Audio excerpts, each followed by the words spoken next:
Welcome to the podcast, Wait, What Do You Do Again? Where we talk to everyday people doing amazing things.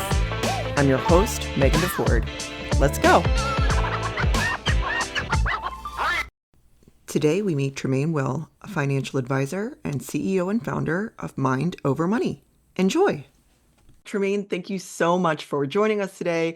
Tremaine Wills is the CEO of Mind Over Matter. She is a financial advisor and a speaker, and we are very fortunate to be talking today. So, can you share with our listeners your mission statement, if you will, and what Mind Over Money is all about? Yeah. So, first, thank you so much for having me. Yeah. Our mission is to really help people manage money better and to get back to enjoying life. It's something that I'm super passionate about to really just make sure that we are not allowing money to run us, but we are using it as a tool. Absolutely. Now, you have a very personal connection to this. Can you share your story and how you came to this work? Ooh. Really what it boils down to is I got tired of my mom asking, did I have McDonald's money? Yeah. Because you know how when you're younger and you're in the car, you want things and you're just like, Mom, can we have? Yeah. Right. And one of the things my mom just used to say was like, do you have money for that? And I'm like, no, I don't have money for this. And so it just made me start to wonder about finance and money and just like this whole idea of being able to do things you want to do Yeah. and having the resources to do it. And so that's what led me down the path. My introduction to money started with my business. So I used to be a hair braider. Uh-huh. I had a little small entrepreneurial hustle, and my business was called Tame Your Mane Braids by Tremaine. And my Love it. mom, my mom came up with the name. She made me some business cards, and it was fun. And so I quickly learned how to use my skill set to generate income, but I was not good at saving money. And so as soon as it came in, it would go back out, and eventually she would ask, do you have McDonald's money? And I'm like, yes, I do, actually. Right. But I did not have, financial discipline. I didn't have the concept of saving and investing. And as quickly as the money came in, I was spending it on McDonald's and shoes and clothes and everything else I wanted because that's what you do when you're a teenager and you don't have responsibilities. Right. Yeah. And so eventually I was like, I don't want to have to keep braiding hair and standing on my feet and my back's hurt. I'm like, I shouldn't have back pain at 17. I have to figure out like how do I make money without spending all this time and like having all these aches and pains. And that's what got me interested into the deeper understanding of finance and how money actually works. And so I went to Hampton University on a scholarship and I didn't know what I was going to study. So I started asking people, I was like, what's the major where the people make money? Yeah. That's the major I want. And Yeah. I ended up in business with a minor in accounting. Mhm. And it was like history from there, where it's understanding business and really how to create wealth, really. Because if you can solve a problem, you can make money. And that's what really got my brain moving. Okay, if I can solve the problem of helping people manage money, how important is that? Yeah. And that's how I journeyed down the path. So, what led me to start my own firm when I was working in financial services for another company, I didn't like how it was widget based, where I had to hit a particular quota and I didn't really have the time to deepen relationships and go on a journey with clients. Because by nature, I am a relationship community oriented type person. And so I really, really wanted to get to know people and Yeah. understand what motivated them and why they were going on this financial journey. And that environment that I was in, it just didn't allow for it. And so I left. I went back home. I was like, "Hey, mom, I'm back." I'm back. Um, and she gave me the space to use what emergency savings I did have saved up and really start to dive into building something that was more in alignment with what I thought managing money should be and being able to really get to know people and go on a journey with them. That's fantastic. When you were younger, how were finances talked about? Were you shown how to budget? Were you shown none of that? Just No, there was none of that. There yeah. was no conversation about money. I just knew that if I didn't have McDonald's money, I wasn't getting McDonald's. And I knew that we were getting some government assistance for a few years.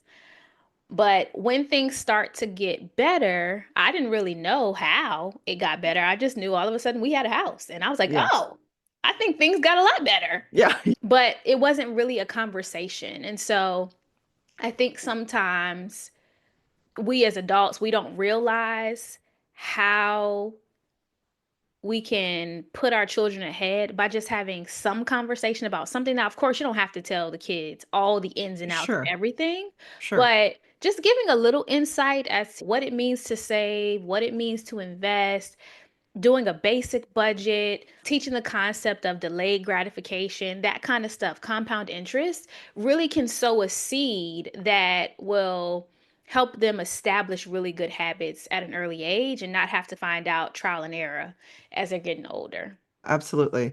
It's interesting. I was similar in the sense of I understand the general principle of a budget, but that was it, right? This is how much you have, and then these are your expenses, and then you save the rest.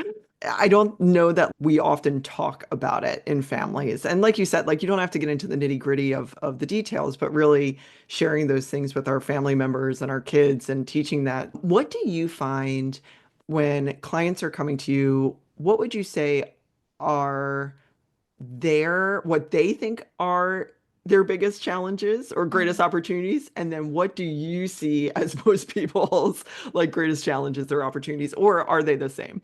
Yeah, so this is a good question.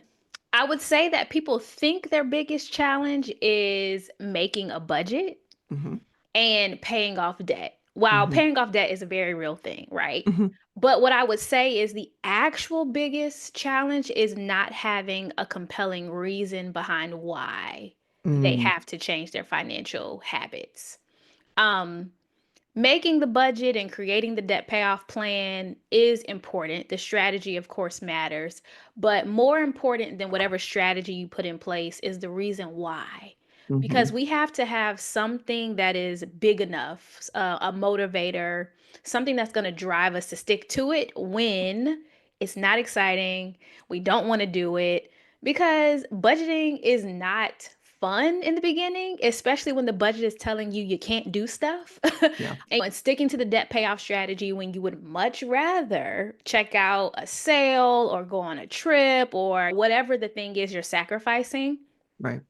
like sticking to the plan is not exciting. But if there is a deep reason why you are going to budget and why you're going to stick to the debt payoff strategy and why you're going to put money away for whatever the goal is, that becomes more important than the discomfort of the discipline. So I think a lot of us, we just don't know what we really want and we don't know why we want the things we want. And so when the money looks funny and we have to make tough choices, we don't want to make the tough choices, even though we know we should, because there's no motivating, deep resonating reason to change.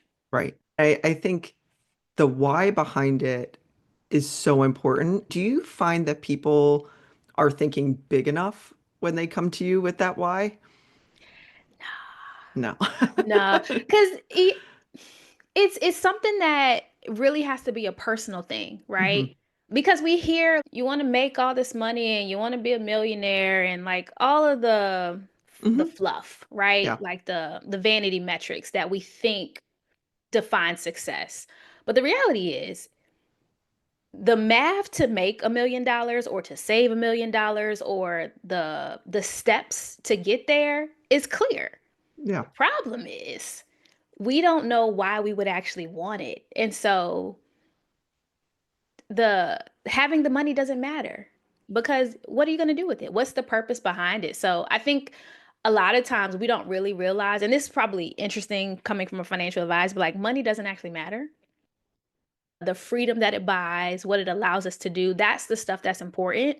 And until you are very clear on what you want the money to do for you, it's going to be very, very difficult to start to move towards any sort of path of anything meaningful. Yeah, that's really interesting. I know that a mindset that I had when I was younger, not too much younger if I'm being honest, but it was like this is how much money you have, so this is how big your dreams can be. Mm, Or this is how big your why is. And moving past that has been so helpful to your point of dreaming big. And dreaming big doesn't mean that you need to have $10 million in the bank, right? Like, and so you specialize in working with women. Hmm. And can you talk more about that? And in your experience, do you find that men and women have a different relationship with money? Absolutely. And what does that look like? Yeah. So, well, for starters, if we're talking about like traditional roles, Hmm. right? Typically, what I find is men are very practical. Hmm. They are not as, what do I want to say? Nurturing with creating environments as I find women are. And so when we're talking about what we want money to do, for women, it's more of I want to be able to provide a home for my children to come back to, or be able to help my parents retire, or just things that really allude and speak to the nurturing side of women. Hmm. Whereas for men, a lot of times, of the men that I have worked with, Hmm. it's I just want to provide and whatever the most practical, efficient manner. Like it's very much more, what's the number? That's what Right. it is. Whereas working with women, I think women just have this nature of taking care of people and community. And that's what drew me to working with women specifically because I'm a product of a community Hmm. that kind of wrapped around me. And once I realized that money itself has no character, that women will stretch a dollar to make something happen. And I thought, what if women had more resources and had more skills around managing money? How much better would those environments that they create be? Right. And so that's what really made me want to pour into women and to say, hey, let me partner this nurture, this care you have for community and your family with a technical skill set of how to manage money. And let's create something beautiful with that. Right. So Right. that's what I really see working with women is like there is a deeper, what I want to say, like the reach is so much greater teaching women how to manage money better because it doesn't just stop at the household. It Hmm. goes into the PTA and Girl Scouts and whatever activities the kids are in, like it impacts so many different things. And so, and I love that about how women can just take something and multiply it. So that's what really excites me about working with women. I do have some male clients, right? Sure. Because some of them get it, but it's something about the women. Yeah. Something about the women. Yes.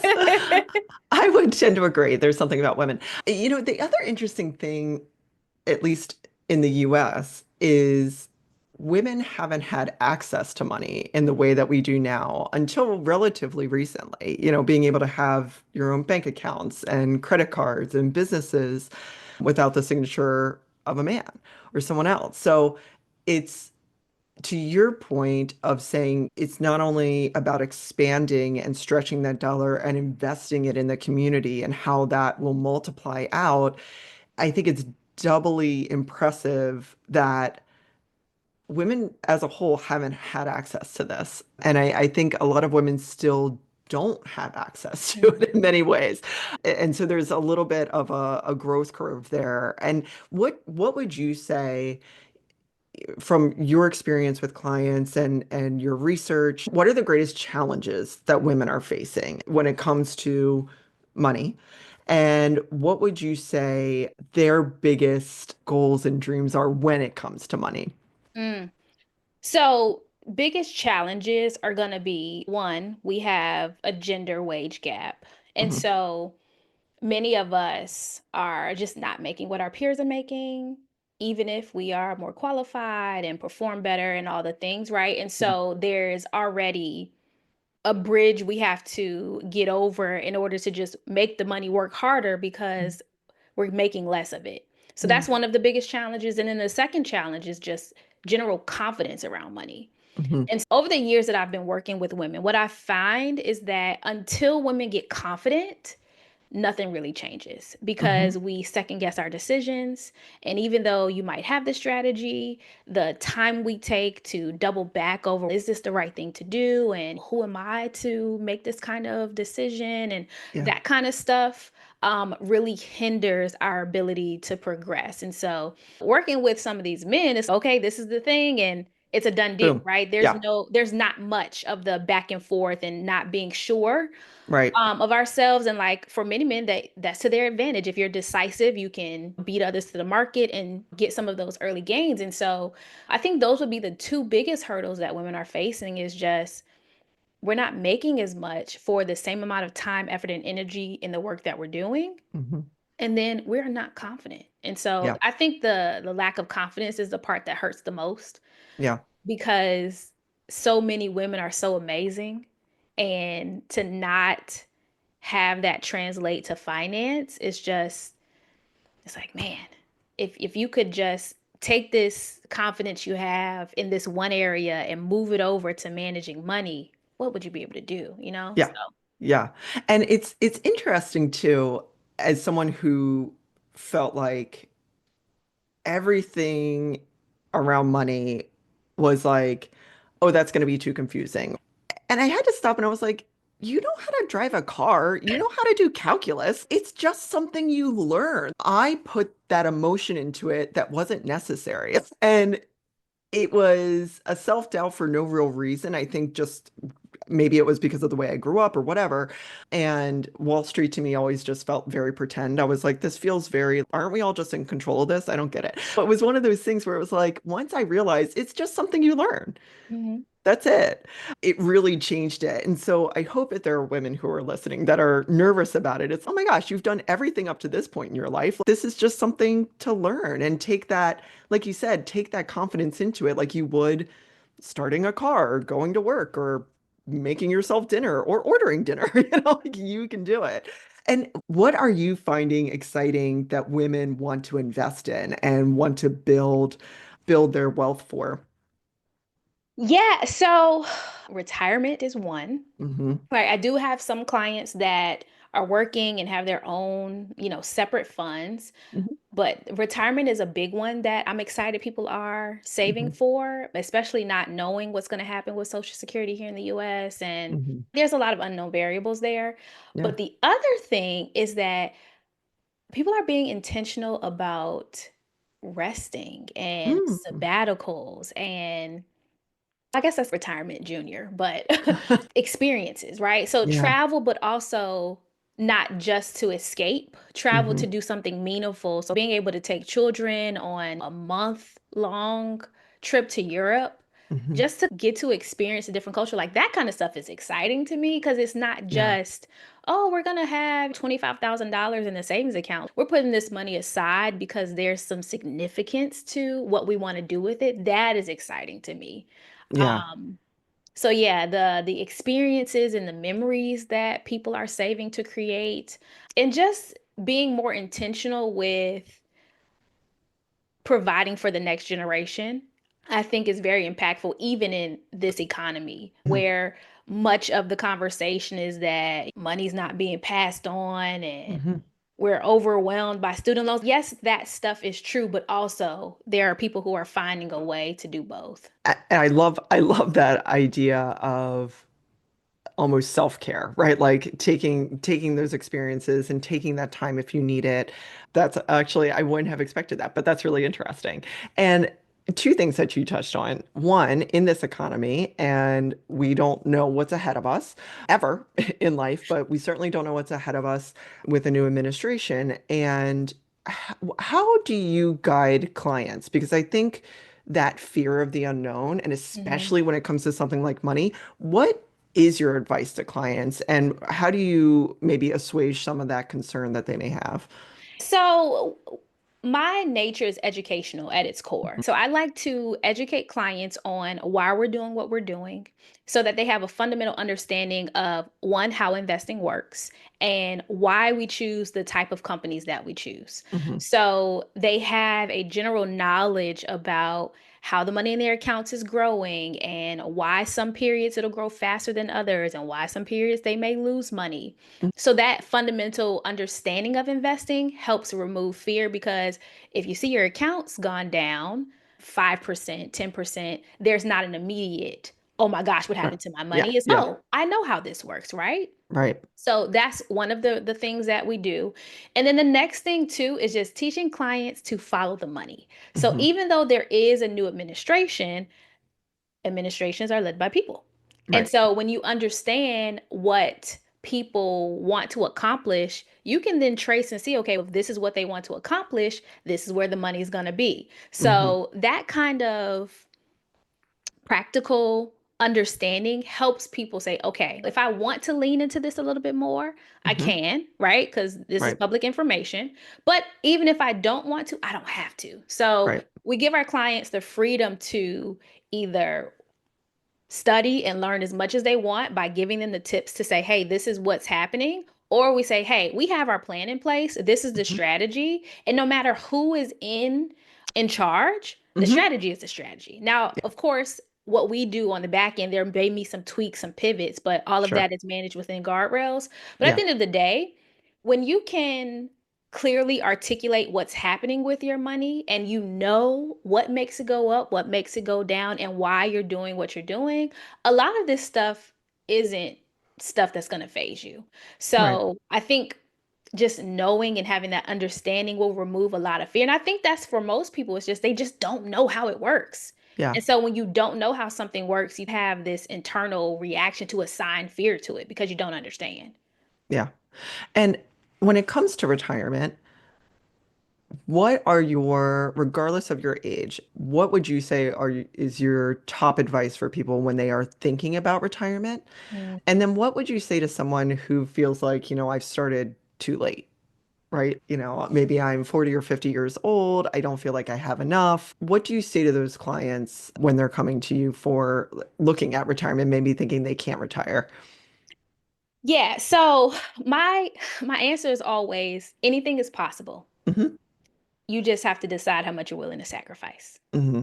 So even starting late, and we have a chart that we give where if you're waiting to start investing until 55 and you want to Hmm. be done by 65 in 10 years, we have a chart that says, hey, this is how much you have to put away. This is the return you have to get, and you can accomplish this. Hmm. Now, are the numbers large? Yes, but it's possible. The question is just, are you willing to make the sacrifice in order to make that happen? And if Hmm. not, then that just means you either need to push retirement back Hmm. or you have to decide maybe I'm going to retire on less. Hmm. So for us, late is relative to do you want the standard retirement? Do you want to bring in as much as you're bringing in now? Or are you okay with 60% of that, right? So Hmm. a lot of it's going to be dictated by the specifics of what people want to accomplish. But the question is always how. Right. You can. The question is how. And then just general advice for retirement. What are some things that people should be thinking about when you're sitting down and you're talking to a client? What does retirement look like? I think, again, it's one of those concepts that's retirement. And I'm not working, but that's kind of it. Like, how do we prepare for healthcare in retirement? And how do we Yes. prepare for all the fun stuff? And so I live in Boca Raton. And what I absolutely love about this community is that there are vibrant 80 and 90-year-olds. And I love that. And they are out and about, they are on the pickleball courts, they are out to dinner, and it's wonderful to see that. And how do you recommend for someone to think about that? I think it's, and I guess what I'm not articulating well is it's hard when you're 20, 30, 40 to think of yourself at 80 or 90 years old potentially. So what are the things we should be thinking about? Yeah, so this is a great question because you're absolutely right. When you're younger and it seems like retirement is a whole nother lifetime away, it's hard to wrap your head around planning for it. So what I tell people is I tell them to think about what would you be doing every day if you did not have to go to work, Mm, right? Um, And you want to generate enough assets so that they can pay you to not have to go to work, right? Because that's Yeah. all retirement is. Right. It is when your assets say, hey, you have enough money to take this amount of dollars out of this account every single month and do whatever you want to do. The bills will be paid and you can go do whatever this budget allows you to do, right? And Right. so that's essentially what we want people to start thinking about. If you didn't have to go to work every day, what would you be doing instead? Right? And so when you can figure out, okay, if I wasn't going to work every day, I would be taking art classes or Hmm. I would be, visiting a new country every Hmm. month or whatever that is. And then figuring out, okay, how much is that going to cost?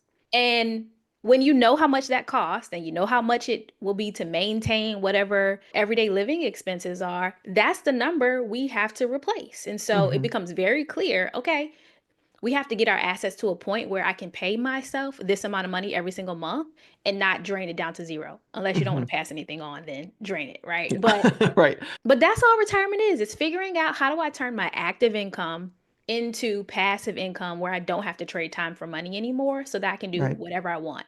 And I Right. think what I hear often, especially from men, is that I don't want to stop working. Yeah. You don't have to, right? But Yeah. we do want you to get to a place where you are retirement optional so Hmm. that you can stop whenever you want if you decide, I don't want to work this many hours anymore and I want to switch to something where maybe I'm just working like 2 or 3 days a week, Hmm. right? So that's really what we need to wrap our head around. Do you want to be on the pickleball court? Do you want to be on the tennis court? I have some clients that they play a lot of tennis. Yeah. Yeah. Right? And that's what they love to do. And it's because they have turned their assets into income every single month. And do you have to think about retirement differently if you are planning to retire outside of the United States? So, yes and no. The way we do planning, we try to teach people not to rely on Social Security. Hmm.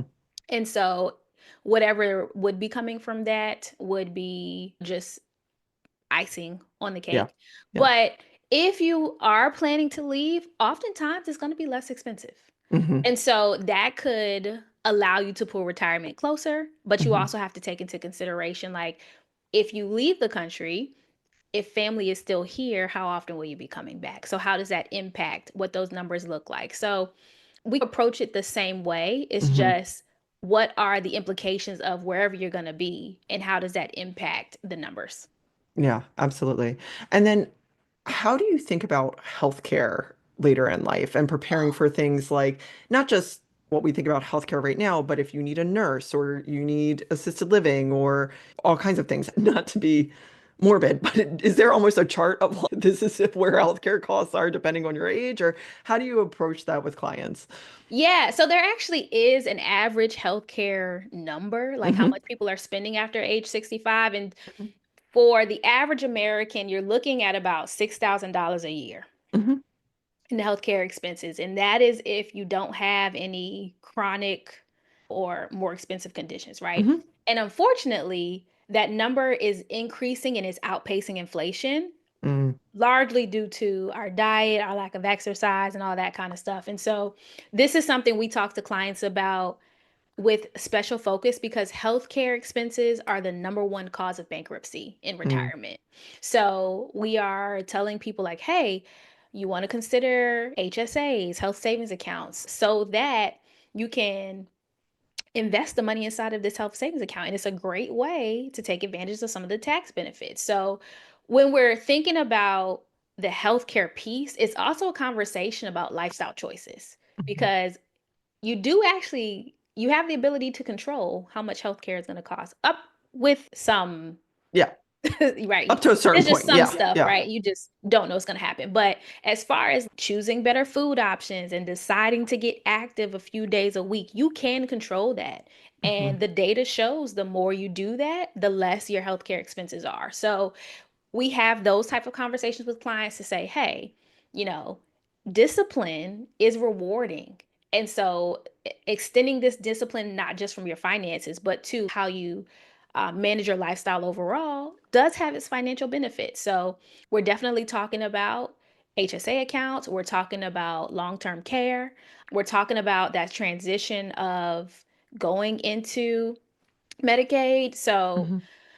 all of those are things that you have to be strategic with, especially once you move into an area where you have high assets Hmm. and you might be trying to qualify for different things. And so all of that type of advanced planning, and this is what financial planning is for, right? Right. How can I leverage everything that's available to me so that I can retain as much of my wealth as possible?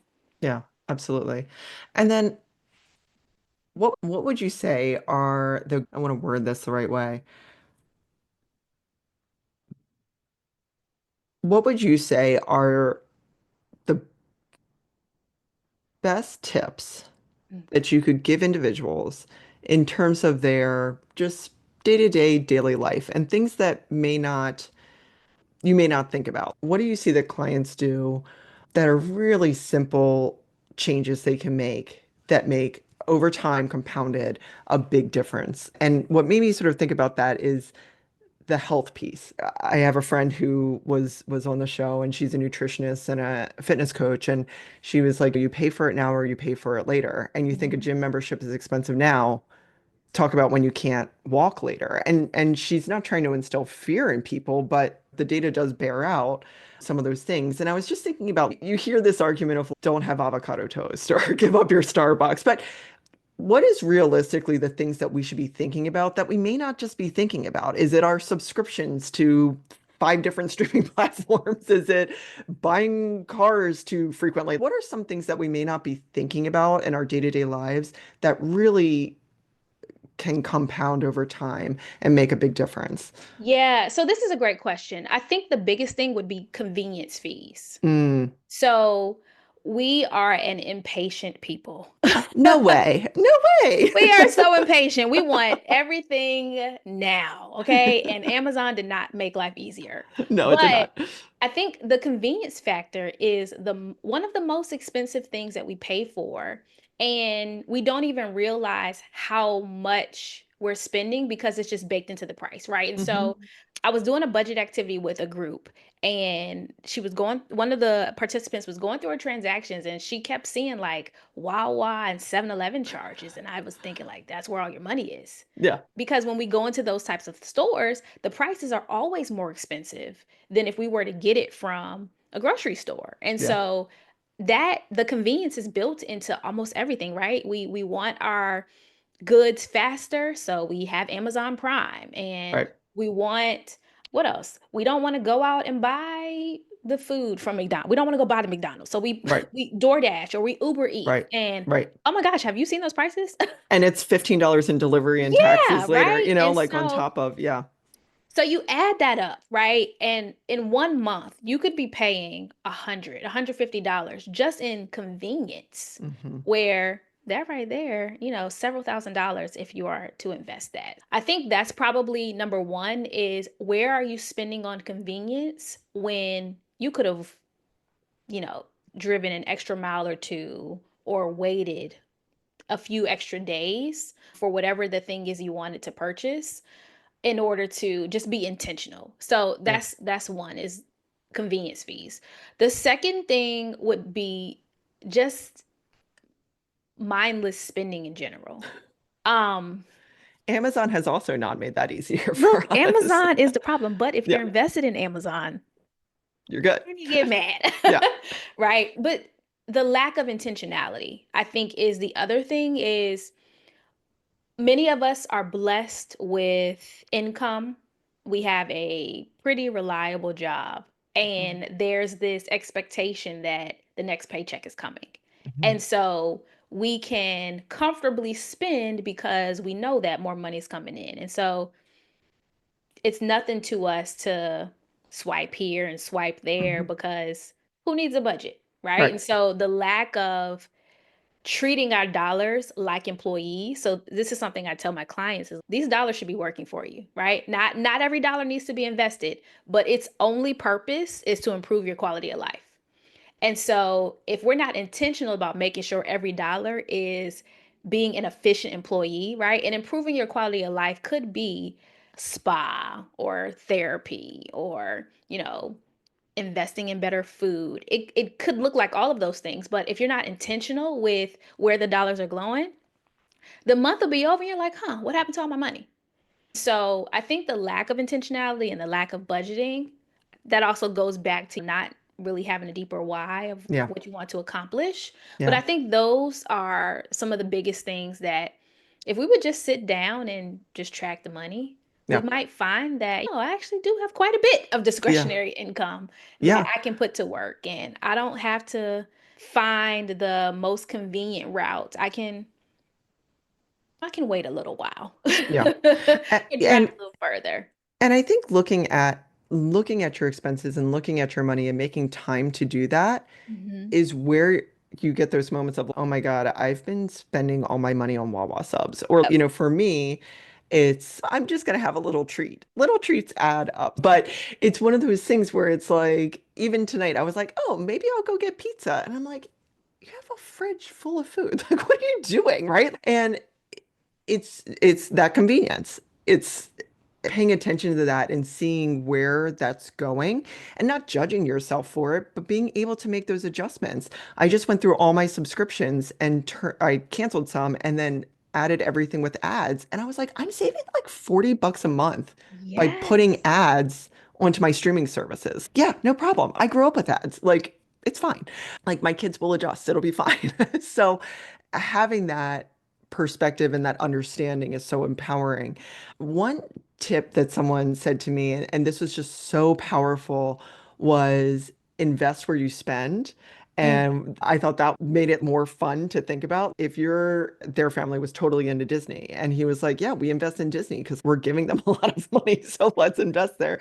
And the other thing that they said was like, check your investments and check on your money just like you open your social media, right? Make it a habit, which again, for me was like, oh, I never thought about it that way. That makes a lot of sense to pay attention to what's going on with your money. What are some things that you learned that you're like, oh, this has been so life-changing for me, or I can pass on to my clients that maybe was sort of eye-opening to you? So, one of the things my mom taught me was income before expenses. Hmm. So, when I have an opportunity to make money or have an opportunity to spend money, typically I should be choosing to make money. And I think for many of us, we don't really think about that. We think about, how we can treat ourselves, which there's nothing wrong with treating ourselves. I do believe that everybody should have a line item in their budget that is for your thing. Like whatever your thing is, like you should make that because you're going to spend the money anyway. Yeah. So, putting that as a line item in your budget will just make sure it's there. But the income board before expenses was huge for me because it kept the main thing, right? Because if there's an opportunity to choose, you have the opportunity to bring money into your household or for money to leave the household. Let's choose to bring it in. Yeah. And is there anything that we didn't talk about that you feel like we should be talking about or that people should be thinking about? I think we alluded to it, but I Hmm. really would just like to encourage people to give themselves some grace. Hmm. Um, because when you start to go down this journey, you can persecute yourself Hmm. for all the mistakes you've made and how much time has passed and all the things you should have done and all of the things we say. But the reality is, we can't change the past. We Right. can only move forward. And it's so much easier to move forward if you just forgive yourself for what you did, what you didn't do, and be kind, right? The same way you would be kind to teaching somebody else something new that you're an expert in, allow yourself, be kind to yourself because you're not an expert in this. So that would probably be the biggest thing I would want to say to folks is just it's okay. Yeah. And like we mentioned, I think everything is figure outable. And so if you Totally. go into this with I can learn this because you didn't know how to talk, you didn't know how to eat, and Yep. hopefully you do both of those things well now, Yeah. right? And Yeah. so that kind of approach to all of this will just make it so much more tolerable because at the Hmm. end of the day, you're going to figure it out. Yeah. Yeah. You And will. they have a partner in you to figure it out. It's Do. the other thing too. You don't have to know everything. Um, and yeah, I think that idea of giving yourself grace is so powerful. And not necessarily forgiving yourself. If you need to forgive yourself, go for it. But you did the best you could at that time. And even if it was a mistake, you did the best you could. And now you're Hmm. making a different choice. And staying in that present moment is so powerful of we're now making a different choice and making a choice that's going to set us up better for the future. That's really great. So, what advice would you give to your younger self? Oh, Get the dollar menu. save No, I'm just save the money. save So the money. I made quite a bit of money when I was younger. I started braiding Mhm. hair when I was 12. Wow. And I bought so much stuff that I just don't know where it is now. And I'm thinking like if I would have saved $5 a month, Yeah. but just I would have saved and invested sooner. I mean, granted, I did get started in my 20s, but man, 12? I'd be retired now. Yeah. But Yeah. that was I would tell myself I would save. Yeah. Just save. And what do you want to do in retirement?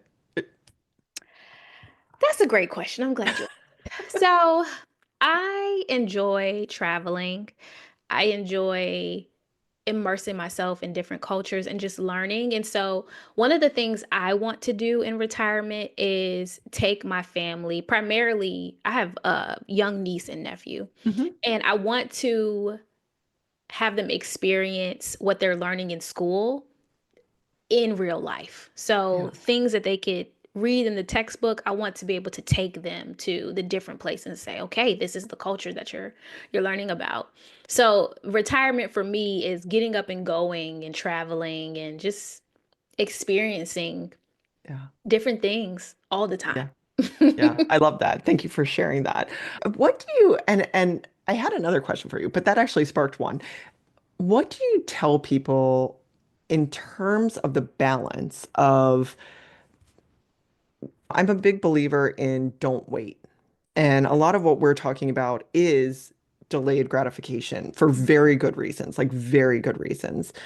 And that balance of having the line item for experiences and things of that nature versus maybe cutting that a little short so that you can have it later on. Do you have any advice or maybe a mindset for people to think about that? Because again, we don't know what tomorrow brings. That's a lot of what we're talking about is preparing Mhm. for tomorrow.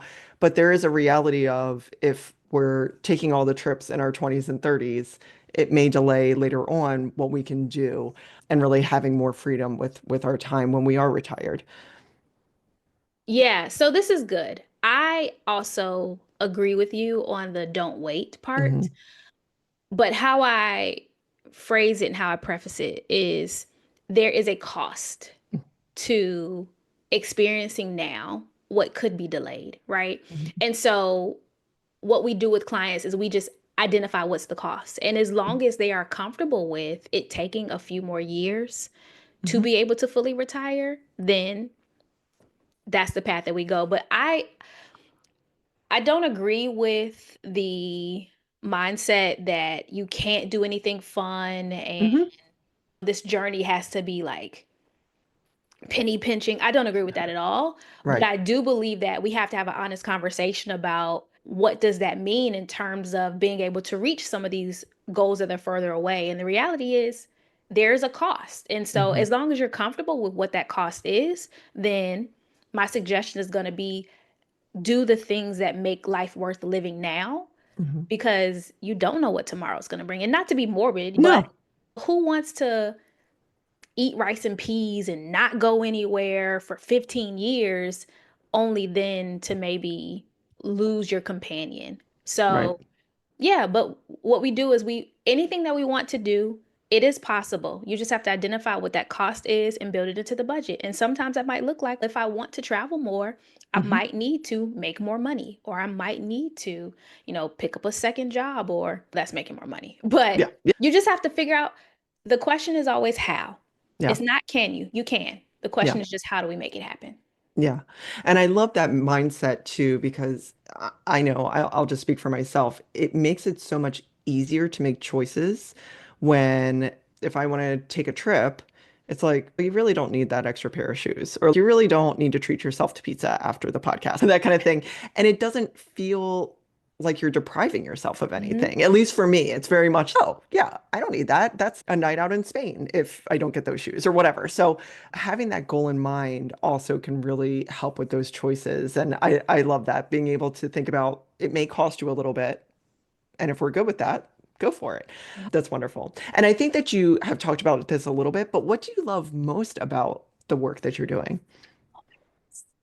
I think my favorite thing is watching the weight leave. Because Yeah. I work with clients virtually. And so Hmm. I see when the plans are done and we are clear on what we're working on, I can see the relief. And for Yeah. me, that is so amazing, right? Because Yeah. that's what this is all about. It's how do we help you not feel overwhelmed by finances Hmm. and really just get back to enjoying life or beginning to enjoy life? Because for some of us, we have been stuck in survival mode. And so there's never been a moment to just think about what could life look like if I wasn't worried about money. So those moments when I see, oh, there's life, there's excitement in you again. Yeah. That right there is what all this is for. Yeah. That is really powerful. Yeah, that's amazing. And then how can people find you and work with you? Yeah, I am on every single social media platform at Tremaine Wills, or you can visit me at my website, www.mindovermoney.net, and we can have a consultation and see if we're a good fit for you. That's awesome. That's great. And we'll have all your socials and information in the show notes and on the website. And how often do people meet with you? So it depends. We have a few different types of programs for where people are in their journey. One of the reasons I came into this space was to make it accessible. Hmm. And so we have some programs that allow accountability, meetups once a week. And then we have others where you're working with me one on one individually, either for a short period of time to create the strategy or, spread out every few months as an ongoing support. So it depends on where you are and what you need. And typically we Hmm. find that out in the complimentary consultation. So, That's great. That's wonderful. It's nice that you have a menu for a wide variety of needs. That's amazing. So, thank you so much for your time today and sharing your expertise and sharing your story. And I just really appreciate it. It's a lot to think about, and it can be such an overwhelming process, and you make it so approachable, which is fantastic. So, thank you. yes, thank you for having me. Thanks for listening to Wait, What Do You Do Again? For more information about today's guest, or if you'd like to be on the show, please visit megdeford.com. See you next time.